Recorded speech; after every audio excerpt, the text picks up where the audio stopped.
यकीन ही नहीं होता कि हमारी बेबी अब 1 ईयर की हो गई है एंड हमने उसका फर्स्ट बर्थडे अपने सबसे क्लोज लोगों के साथ सेलिब्रेट किया। हेलो एवरीवन, आई एम ग्लवशा, dentist from Dibrugarh and a mom to my officially 1 year old baby. आज हम लोग अर्ली मॉर्निंग ही उठ गए थे और सैदुल अपनी बेटी के बर्थडे को परफेक्ट बनाने के लिए दिलो जान से मेहनत कर रहा था। हर छोटी से बड़ी चीज उसने खुद हैंडल की थी। और यहाँ देखिए, इफा को देख के लग रहा है कि वो भी अपने बर्थडे के अरेंजमेंट्स में पार्टिसिपेट कर रही है, एंश्योर करी कि सारे सामान आए हैं कि नहीं। इधर बलून्स फूलने शुरू हो गए हैं और यहाँ मैं और इफा बलून से खेल रहे हैं और केक कटिंग का स्टेज बनना भी शुरू हो गया। खाने का अरेंजमेंट हमने ऊपर किया था, एक साइड बुफे लग रहा था और दूसरे साइड कुक्स खाना बना रहे थे, तो ऊपर का भी प्रिपरेशन ऑलमोस्ट कंप्लीट हो गया था। फिर मेरी मेकअप आर्टिस्ट आ गई। She is Resham, one of the most known artist in the town. उनका मेकअप इतना फ्लॉलेस एंड लॉन्ग लास्टिंग था, honestly I can't thank her enough. उन्होंने मुझे इतना ब्यूटीफुली ट्रांसफॉर्म किया था ना, I feel like the best version of myself. फिर सना पे एंट्री मारती है केक के साथ। इफा के बर्थडे के सारे केक्स, बुफे से केक कटिंग तक का केक, सब उसने बनाया था and she makes amazing customise cake. और यहाँ हमारी बर्थडे गर्ल भी रेडी हो गई है। इफा ने सलवार सूट पहना है क्योंकि घर पे पहले दुआ होगी।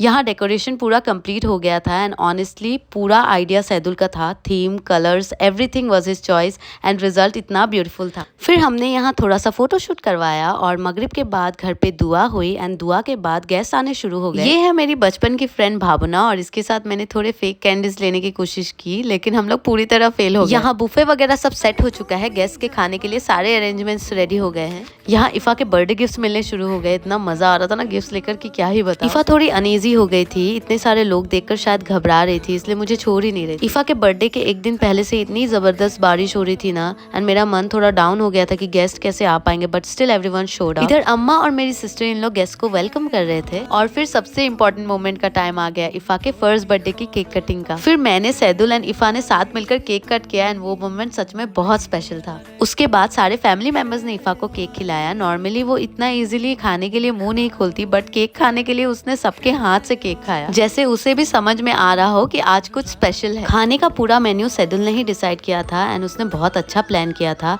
गेस्ट ने भी खाना शुरू कर दिया था एंड अल्हम्दुलिल्लाह सबको खाना बहुत पसंद आया। एंड ऑफ द डे सबसे इम्पोर्टेंट यही होता है कि गेस्ट को खाना पसंद आए। फिर हमने सबके साथ फोटोज खिंचवाए और ऑनेस्टली मेरा और सैदुल का शुरू से ही प्लान था कि जब इफा 1 साल की होगी तब हम उसका बर्थडे फैमिली और फ्रेंड्स के साथ सेलिब्रेट करेंगे। इतनी बारिश के बाद भी everyone showed up, it really meant so much to us. Cake cutting के टाइम पे एक ब्लंडर हो गया था। बर्थडे कैप्स एंड चॉकलेट्स लाई थी बट देना भूल गए। फिर लाइना ने सब हैंडल किया। जो गेस्ट बचे हुए थे उन्हें चॉकलेट्स डिस्ट्रीब्यूट किए। गेस्ट के जाने के बाद हमने लास्ट में डिनर किया और यही हमारा बर्थडे सेलिब्रेशन खत्म हुआ। All thanks to my husband. सच में बर्थडे की एक एक डिटेल उसने खुद से हैंडल की थी। इतना एक्साइटेड था अपने बेटी के बर्थडे के लिए। आज के लिए इतना ही guys, see you in my next vlog. Bye.